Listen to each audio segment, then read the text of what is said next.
I'm Jake. I'm Tom. We are Velocities in Music.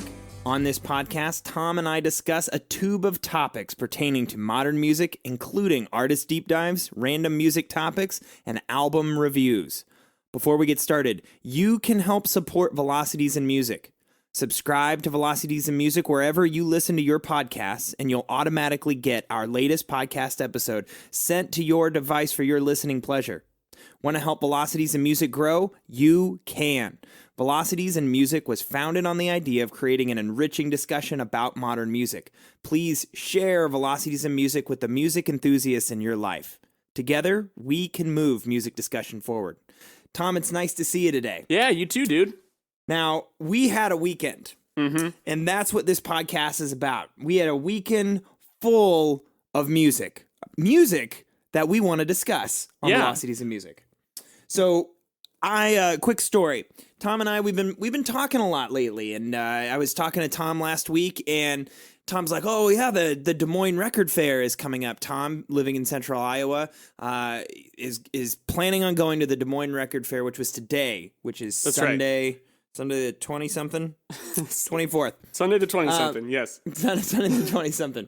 So, Tom, you're going to this record fair in Des Moines, and I'm really kind of bummed because 2 years ago, I went with you, and it was like one of my most fun memories I've ever had, especially with you, but just in general, it was just a really enjoyable experience. So I was kind of bummed because now I live 1,500 miles away from you, Tom. Yeah. I don't live in Central Iowa anymore. I live in Phoenix, Arizona. So I did some Googling, and lo and behold, there's a record fair going on in Phoenix this week. Of course. That's awesome. So we decided that we were going to each go to our respective record fairs, not compete with each other over who's buying the best records at the record fair, and instead just buy records and then do a podcast where we're going into this totally blind to share with each other what each other got. Because normally when we record shop together, we're sharing that in real time. It's like, dude, check out what I just found. Like, there's that. And half the time, it's mostly Tom coming up to me, shoving records into my face, saying, "I'm buying these, but I found this one for you." Yeah, like you're buying this. I have no choice in the matter. It's just, here you go, Jake. You are to buy this. And then, I like to think that I don't abuse that privilege. Oh, you don't. You don't abuse it. But every now and then, I'm like, I'm not a good friend if I don't make you buy this or that. You know? Right. Yeah. I've nailed a few gems just from you handing them to me. I love it. You're like a broker. You're like a great vinyl record broker. Like, people should pay you to help build an amazing record collection. If you could make that work for me, I would be forever grateful. One step at a time. At a time. All right, so I think we just need to get to it. Now, Tom, based on our conversations, it sounds like you have less records than I have. I only purchased 9 records at the fair today. Now, and I went a little above that. I went up to 27. Tom, before you dive into it. A little above that. Yeah. 3 times that. Tom, would you mind just telling all the listeners, maybe some of you listening haven't ever gone to a record fair or a record swap. Yeah. Maybe you're not into buying vinyl records. You don't understand what goes into it, the thought process. I know that when I first started buying vinyl, it was very intimidating. I didn't know what was a good price for things. I didn't know what kind of quality in the actual vinyl, in the sleeve. I didn't understand like how to gauge how much I should be willing to pay for a certain level of quality or what to expect from a record swap meet. So Tom, if you could just give a little bit of background on that and then describe the setting of the Des Moines Record Fair. Yeah, sure. So the Des Moines Record Fair, the reason in particular that I wanted to go to the one today is because they actually moved locations. They moved to a larger space in a different part of Des Moines, pretty close actually, just kind of on the other side of the interstate. But in the past, and Jake, if you'll recall the one that you went to with me, it was in a small, kind of stuffy, cramped room, tons of people.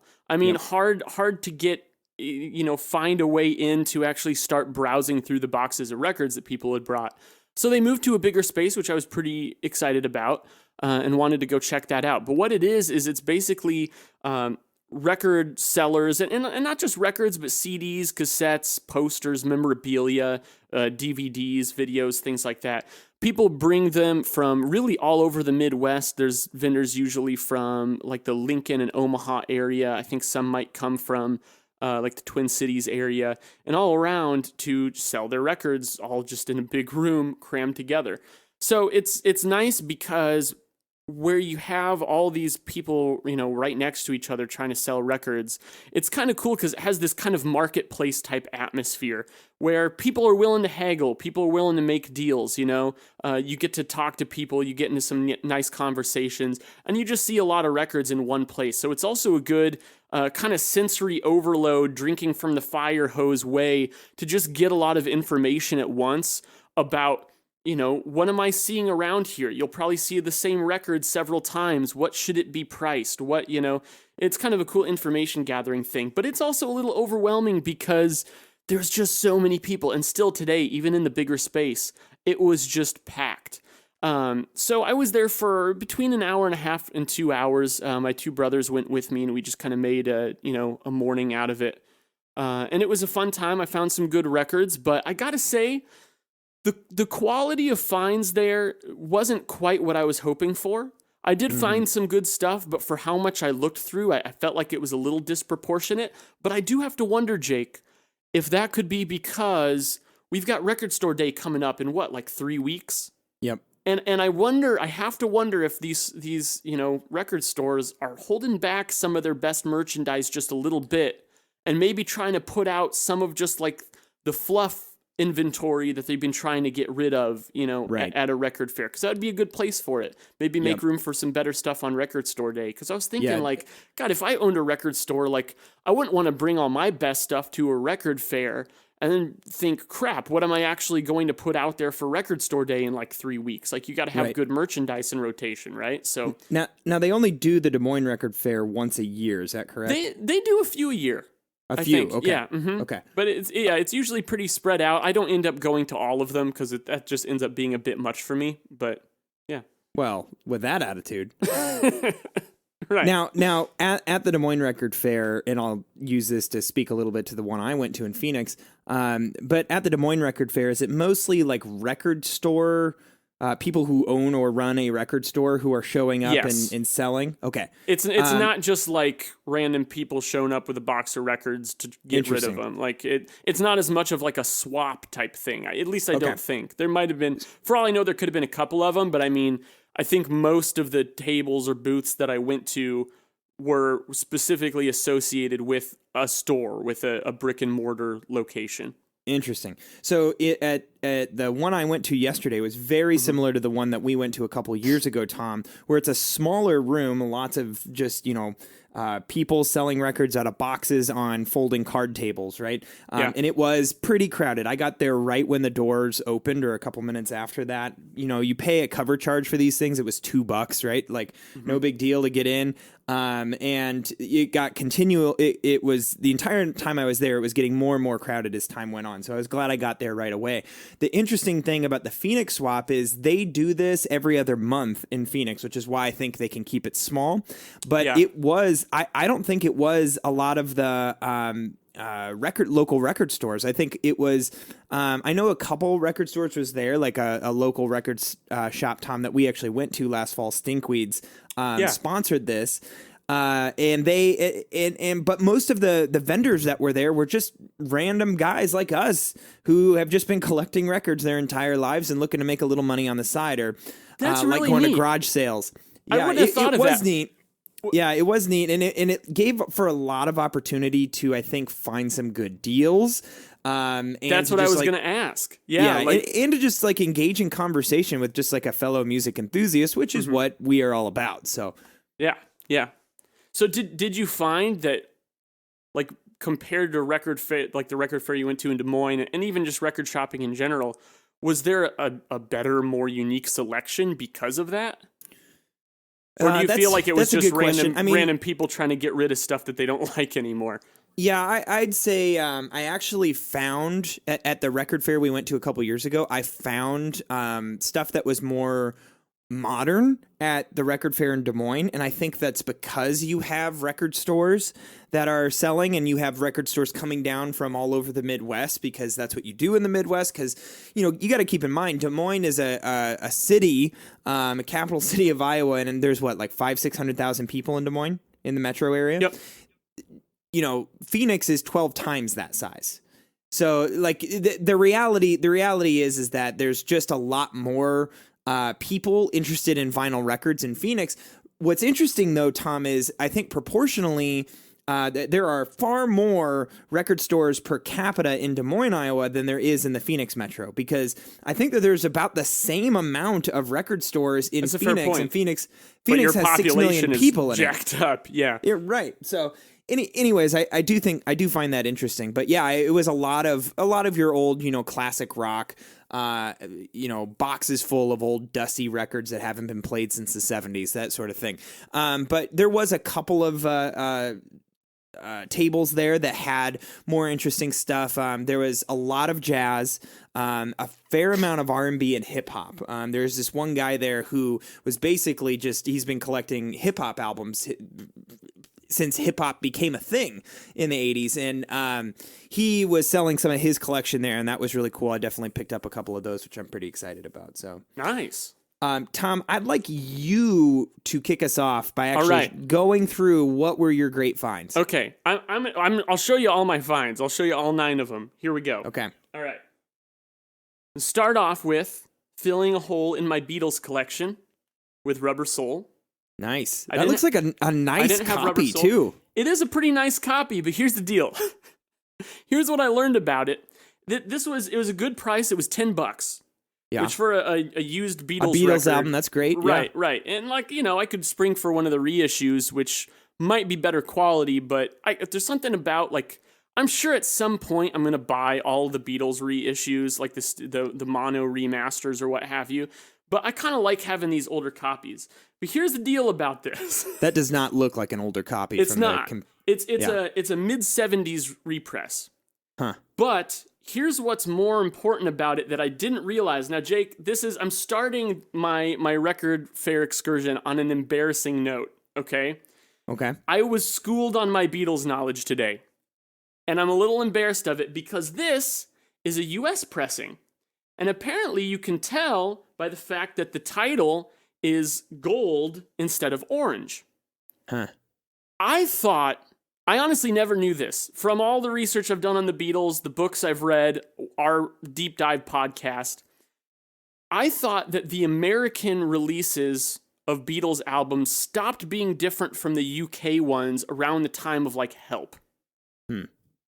Not the case. This US pressing has a drastically different track list than the UK pressing in the following ways. And we go by the canon is UK. Yeah. Okay. So, the following 4 songs are missing from this puppy. Drive My Car. That's kind of a big one. Yeah, Nowhere Man. Okay. That song's overrated. What Goes On. That's a good song. And If I Needed Someone. Also a good song. Yeah. And to try to make up for it, they replace those 4 songs with the following 2 songs. I've Just Seen a Face and It's Only Love, which are both from Help. So you'll see, on the track list here, they've got I've Just Seen a Face as the opening track instead of Drive My Car. And then it goes into Norwegian Wood, which I'm like, what? What? That doesn't make any sense. No, it's a terrible opening track. It's a great song where it is in Help, but terrible opening track for Rubber Soul. So now that you know all that, how do you feel about buying the record? I got schooled on that. I mean, the thing is, I'll probably keep it because it wasn't that expensive and it's kind of a cool novelty item, but I don't feel like I actually filled the gap in my collection. Yeah. If I need to get the UK pressing. Right, you have to get the UK pressing to fill the gap, right? That makes sense. Right, yep. But I'll probably put that on from time to time just because it's fun, All right, that's cool. All right, next record. The House Martins, London Oh Hull 4. I've never heard of the House Martins. So our friend Edward turned me on to them. Of course he did. This album came out in 1986. If you like 80s rock along the lines of the Smiths, Prefab Sprout, stuff like that, you'll like it. It's kind of I don't know, it's rock music along those lines. What's interesting about it is a couple fun facts. So it's got this, the lyrics are very politically minded, but it's like a combination of like socialist, like propaganda-esque lyrics and very Christian lyrics, which is an interesting combo. Not that I necessarily, affiliate with either particular group, but I like the music.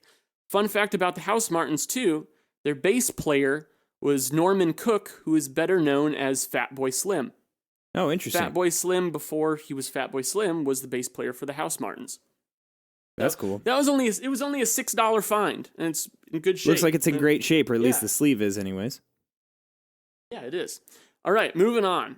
I've got David Bowie's 1987 record, Never Let Me Down. I actually really like this record, and I already own it on vinyl. Yeah, and what's interesting, I didn't realize when I picked it up, it was still sealed. And this is a 1987 pressing. That's cool. Yeah.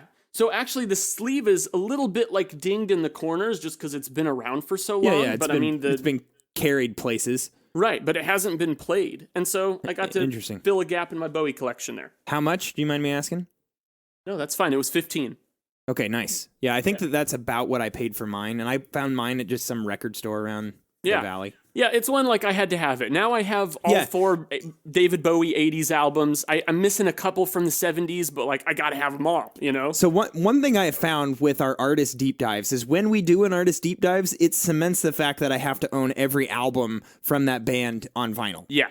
Same. I got it. So there is an inherent cost to me whenever we do an artist deep dive going forward. This is the damage it will do to my wallet over time. Right. Yeah. Right. Okay, next one. Jake, I think your mic's slipping a little bit. Just to let you know. This correct. Yeah, just want to make sure you're not. All right. Okay. Next one.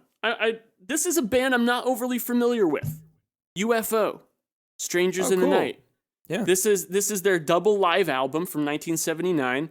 UFO is a British hard rock group along the lines of like Thin Lizzy. If you like Thin Lizzy, that's the closest comparison I would make. Just good hard rock group. I'm honestly not too familiar with a lot of their stuff, but I remember in one of our recent music leagues, Jake, someone submitted a song from this, and I really liked it. Yeah. So I saw this for $10, and I was like, yeah, that's something I'd love to have. Is that an older pressing? Yeah, actually, it is an original pressing. Yeah, I'm a big fan of any record that came out in the 70s. Like, I want to own it. I don't have to own the first pressing of it, but one of the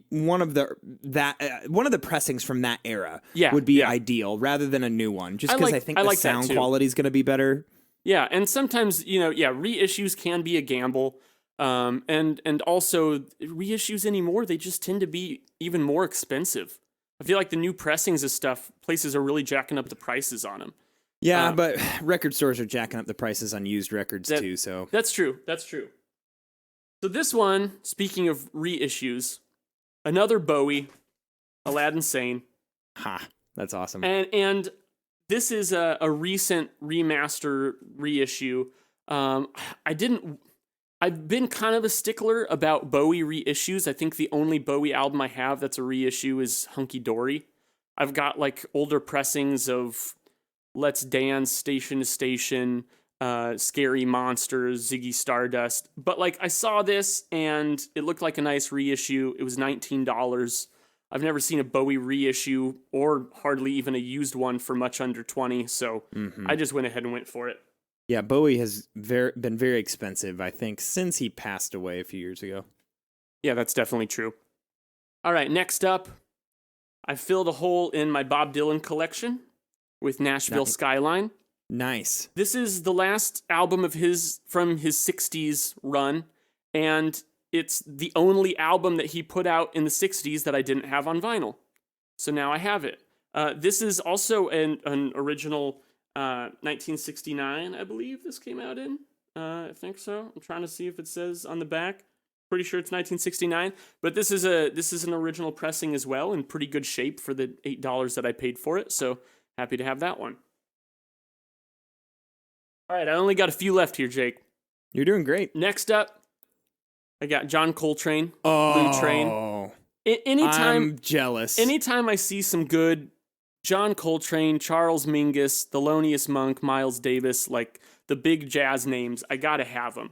No joke. Every record store I go into, I'm looking for that album. Really? Yes, I will love say that though, record. this is a reissue. This is I think from like 2015. I don't care. I didn't care too much because it was only $15. If I find a good John Coltrane for under 20, like I'm gonna get it. Once I buy all the vinyl on my list, I'll start worrying about targeting specific issues. Right. I would love to have that problem. Yeah, like right. where I'm just trying to upgrade. That's a good problem to have for a vinyl enthusiast. Right, but this one's pretty cool. I'll pull it out for you real quick. It's a nice blue. Oh, you can kind of see very that nice. for Blue Train. Yep. But yeah, I'm excited to have that. I'm always looking to grow my jazz. I'd love to get Giant Steps, but I have yet to see that one for a good price. But I'm really happy to have Blue Train. I have a Love Supreme, and I play that one a decent amount. But it's good to have another one here. Mm-hmm. All right. Next up, I've got Funkadelic Cosmic Slop. Very which cool. Actually, it's like a sideways gatefold kind of thing. It's like this expanded. I'm probably not holding it up very well. No, you're good. That's expanded kind of thing. So this album came out in 1973. Jake, you know me. I'm a Parliament Funkadelic super fan.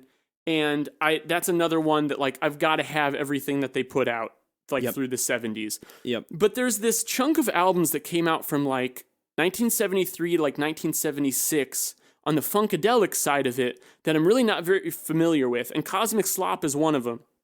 I've never seen it used. I got this one new for $20 because I see new copies of like that one and like Standing on the Verge of Getting It On and Tales of Kid Funkadelic. I see new pressings of those a lot, but I pretty much never see a used one. So I saw that one new and I was like, you know what? I want to get it. It's been a while since I've bought a Parliament or Funkadelic record. I got to keep expanding my library there. So yeah. All right. This next one is actually one that my brother Pat bought. He doesn't have a record player, but he was so excited when he saw it that he's like, if you're not going to buy that, I'm going to buy it. I thought it was a little pricey, but he told me that I could have it on loan until he gets a record player. And That's that is Baroness's Purple. very nice. Yeah.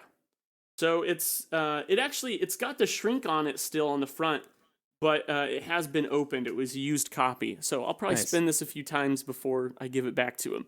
Yeah, I would do that.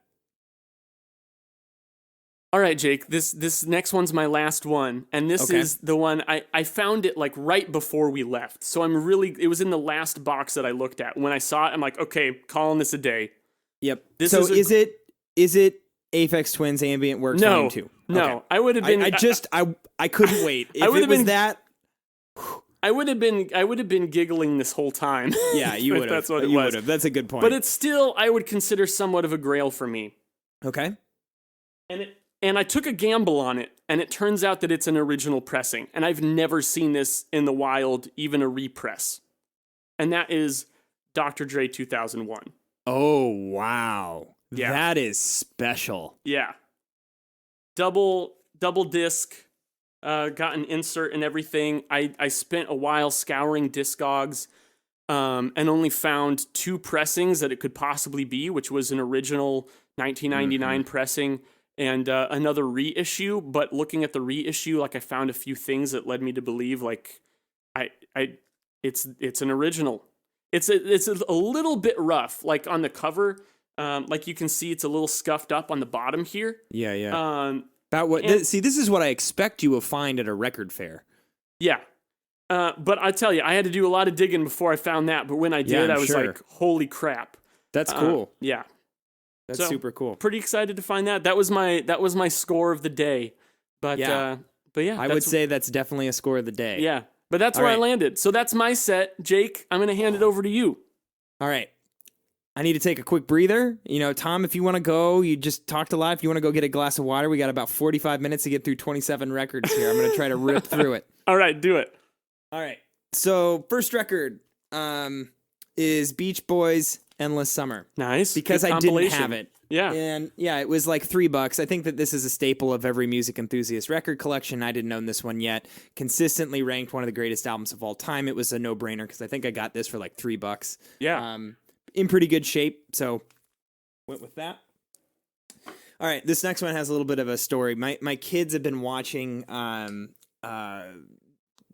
TV shows on YouTube TV, and YouTube TV will interrupt the program with its own advertising, right? And lately what they've been doing is they've been doing these ads where it's just an animation of lips singing a song, and they did some Kendrick Lamar, but then they did Whitney Houston, and it was the song I Want to Dance with Somebody. Oh, yeah. And that song has been in my head for the last month, and I've been playing it, and subsequently have been listening to the album by Whitney Houston that it's on, and I found it for like $2 yesterday. So I had to buy it.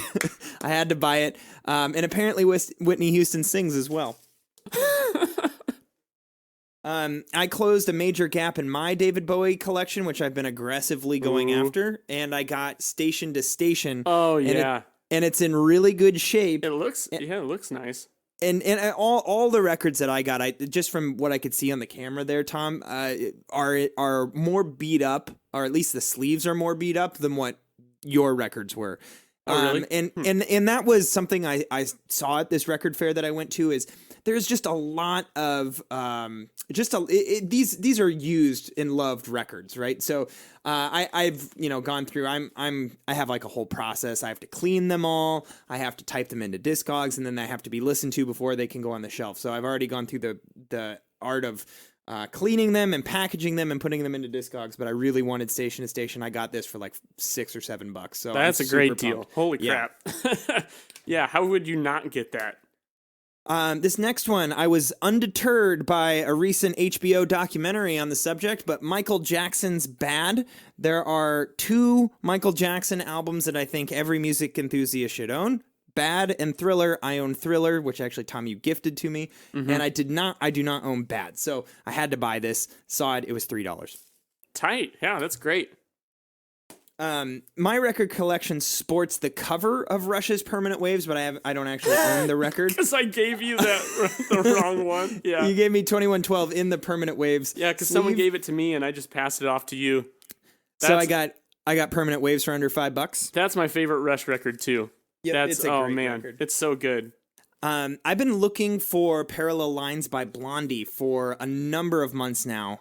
Just trying to find it at a good price, because one thing I want to rant about real quick is record stores are small businesses usually, right? And so they're trying to make money however they can. They don't make a lot of money off of selling new records, because the markup that they can put on a new record is very small, because they know you can just go out and buy it on Amazon for cheaper.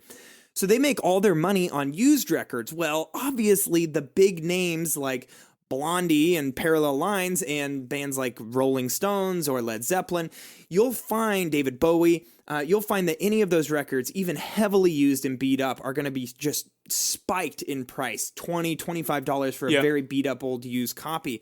And they know they can get away with it because the quality of the pressing is so much better than the new reissues that are now starting to come out at lower prices. That said, it kind of makes it more fun, because if you can find a really good old version of it for a decent price, you feel like you just got a score. I'm very happy with this record because it's exactly that. So it seems like you filled out a lot of just like classics. Oh, that was my whole goal. Yeah. My whole goal. There was one table, and it was more so than the Des Moines Record Fair we went to a couple years ago. It was much more so ordered around older stuff. There was only one table that a guy was selling kind of newer, anything from like post 90s on. Everything else was like 60s, 70s, 80s. Next, I had to get Toto. Nice. Is that the fourth one? Yes, just because I wanted Africa. Africa is one of my favorite pop songs. Sure. I found Led Zeppelin 2 for about $5. Holy crap. I know. And there's this one guy at the record fair that had He had prepared these boxes full of records, and so he had actually assembled kind of a digging experience, which I thought was really cool. He goes to garage sales, goes to estate sales and things like that. There's a lot of estate sales in Phoenix, and buys just tons of records. And then he, gets these record boxes, puts them all in there, and he puts price tags on them. Well, he said that he had boxed these up years ago. They've been sitting in a storage shed for a couple years now. So he just pulled them out and was like, well, I'll just put them up and see what kind of money I can make. And so everything was priced extremely, extremely well. You can't find beat up copies of Zeppelin 2 for under $15. You just can't. Yeah. And I got this for under $5. So that's crazy. And it's not like warped or anything? It seems in good shape? Nope. There was only one record that I took a chance on that was a little warped. Okay. So the next is Steely Dan's Gaucho. Nice. So this is a record, Tom. I don't know. I have to admit, I don't know if I've ever listened to this record, and it was $10, and I was like, I think that's a really good price for what I think is a classic rock album. And I know that I've heard you talk about this album, Tom. So I was like, okay, if Tom were here, he'd be telling me I need to buy this record. Yeah, Gaucho is a pretty good one. So I did. I started filling out my Rolling Stones collection. There's 3 Rolling Stones albums that I bought, or that I've been interested in buying for some time before I start expanding out from there. Those 3 albums are Sticky Fingers, Exile on Main Street, and then my favorite Rolling Stones album, which is Let It Bleed. I found all 3 of them. I paid $10 each for them. Normally, you will see these things priced above $20 at any record store. Sometimes they go up as high as $30. Yeah. So here's Let It Bleed. Not a pristine condition copy, but I don't care for $10. It's a good starter. I'll search for the pristine copies later in future hunts. And enjoy that one in the meantime. Exactly. Same thing for Exile on Main Street. Yeah, I don't have that one. I have yet to find a reasonably priced version of that one. Yeah, and Sticky Fingers. These nice. I paid $10 for all these. Does your Sticky Fingers have the little zipper in it? It sure does, buddy. Yeah. I actually found this record like 3 or 4 times yesterday, and I went back and found the one that was like the best maintained, because these jackets are just a work of art. Yeah, they are. The Sticky Fingers is my favorite Stones album. Yeah, so it's a great album. Yeah. Continuing to fill out my gaps in my classic rock collection, I have Derek and the Dominos with Layla and Other Assorted Love Songs. Nice. In really, really great shape. I'm super pumped about this one. Tommy, you'll recognize this cover. Yes. Bob Dylan, Nashville Skyline. Of course there had to be a record that we both got. I saw this and was like, man, I found this for $10 and it's in really, really good shape. Nice, so good deal. Buy it. Had Zeppelin 2 earlier, also picked up Zeppelin 1. Ooh. So this was like $7, $6, something like that. Damn, I have yet to find that one for that cheap. Yeah, I haven't. I found it in record stores, but it's always like $25, and I paid like, one nope. time. One time I paid $25 for the White Album, and it wasn't even a good copy of the White Album, and I was like, I'm never doing this never again. I'm never going to do that again. Yeah. And so I haven't. I've seen these albums that I desperately want to have in my collection, and I just won't pull the trigger on them if they're more than $15. I just won't do it. Mm-hmm. I picked up Hemispheres. Oh, nice. Because Rush is one of those artists that I just want every album of. I'm 2 away. I'm 2 away from that. Still haven't gotten there. Hemispheres is a cool one, though. Ooh, I picked more up Fly Rush. By Night. Yes. That's one of my favorites. I only owned, before today, I only owned Blonde on Vinyl and the Dylan catalog. Today, or yesterday, I added Nashville, and then I added Freewheelin' Bob Dylan, which I love this record. On the Rolling Stones, my goal is to own every album on vinyl that's on the Rolling Stones Top 500 list. One of those albums is At Fillmore East by the Allman Brothers Band. Really like this album. It's a live album, obviously. I've seen it in record stores before, but not for $5, so had to buy it. Yeah. I want to own 3 Fleetwood Mac albums. Self-titled, Rumors, and Tusk. I own Rumors and Tusk. I now own Self-titled. Nice. I picked this one up. This is the first record I bought, so it was kind of breaking the ice. I do feel like I overpaid for this a little bit. I think I paid like $8 to $10 for it. I don't really remember, but I just wanted to get started. I think that's pretty reasonable. I mean, you might have been able to find it for like $5 to $7, but who knows what kind of condition it would have been in? Exactly. It looked like it was in good shape. Right. Pink Floyd's Metal. Ooh. So the jacket is a little worn. This is an early pressing of metal. And I don't really care that the jacket's worn because the vinyl's in great shape. Really excited about this one because I love Pink Floyd. Metal is kind of the first album of Pink Floyd's that I got into without somebody showing it to me. So you showed me that one. Yeah, right. And you got me into metal, and I was like, because I was all just like Dark Side of the Moon, Wish You Were Here, obvious stuff, and then you showed me that one, and I was like, holy crap, this is awesome. Yeah, it's a great record. I've been looking for it on vinyl. Haven't found it for a good price. Got it the other day for very, very cheap. Okay. Tom, I've been telling you, there's this documentary on Netflix about the history, the evolution of hip hop. You have to check it out. Any of you listening, go check out. It's 8 episodes. Some of the best documentary I've seen on Netflix. And it's a fantastic history of hip hop. In that documentary, they talk about 2 Live Crew. Nice. So I had to. I got this for $10. That's so cool. It was kind of a no-brainer. Yeah, I just had to get it. All right, these next 2 I was very excited about. I got them for $10 each because I think that the guy selling them didn't hip hop. realize. Yeah. Okay. Definitely. So I'm going to do them both at the same time because I got Watermelon Chicken and Grits by gosh. Nappy Roots. And I got Wooden Leather. I love those each. albums. $10 each, and they are in pristine shape. Pristine. I am jealous because Watermelon Chicken and Grits is one of my favorite hip-hop albums, and I don't have it. I've never seen it. I thought you did have it. No, I have Wooden Leather.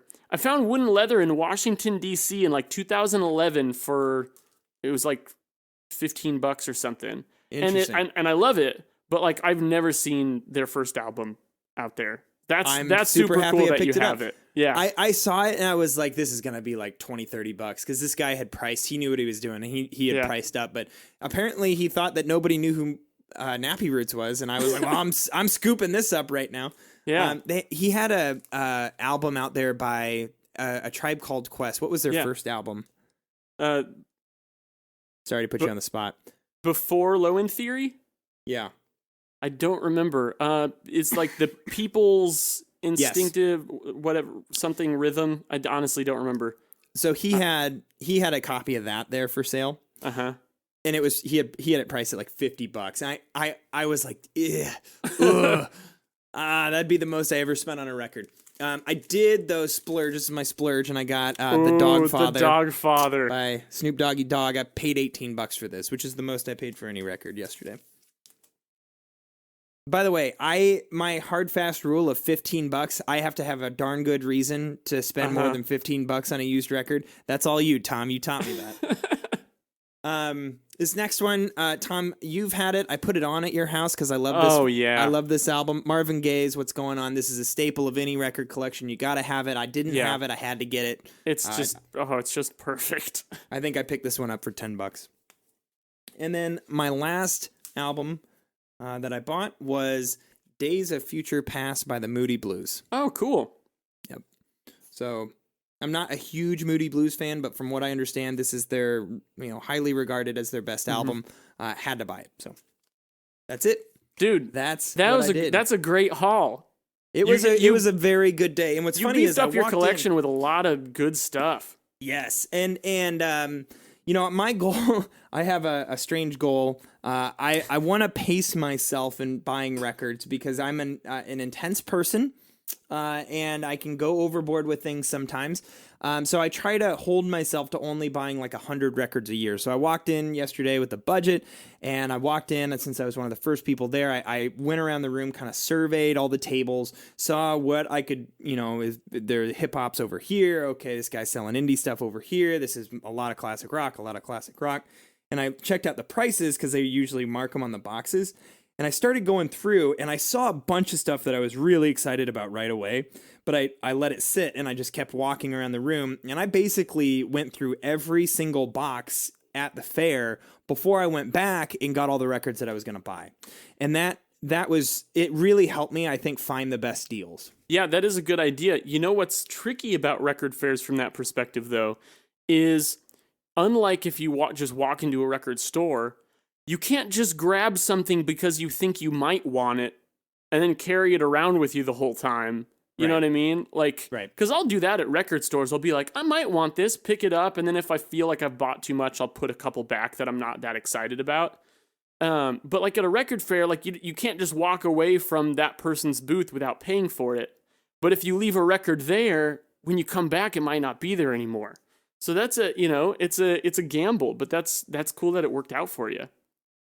It's hard to believe that I went so many years where you were buying records and I was still holding off, trying to start a family and Kind of is, yeah. be financially responsible and everything. And now my kids aren't going to go to college because I'm buying records.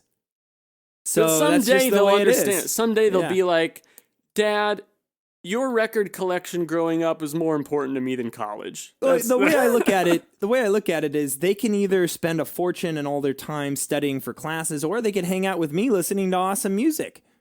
I know which one I'd pick. Right? You know why? Because I did that in college. With me. Yeah, exactly. I already made that choice. You were like my cool dad, Tom. I just want to give my children what we had. That's the creepiest thing I could ever say, but I love it. When I'm there this summer, we're listening to that Nappy Roots record. Oh yeah, we are. Yeah, that'll be good. Well, I'm really glad that we could get together and share our records. I just feel good knowing like all the stuff that you got, and I'm excited to hear about like as you listen through them. That's because I know that you're much more disciplined about that than I am. Some of these will sit around for a long time before I actually put them on, but yeah. And I am highly motivated about it because as the stack grows of what I need to listen to, it motivates me to do things that I need to do, like read books, not just watch Netflix every night. Although if you're going to watch Netflix, the Evolution of Hip Hop documentary is worth it, Tom. Yeah. Just I got to plug it for you one more time. I will watch it. I will. All right. Thank you guys for your continued support and participation. Tom and I love all of your comments on our YouTube videos, your Facebook messages, and your emails to us. Your participation is what makes Velocities in Music possible. So as always, thank you for being awesome. I'm Jake. I'm Tom. We are Velocities in Music, moving music discussion forward.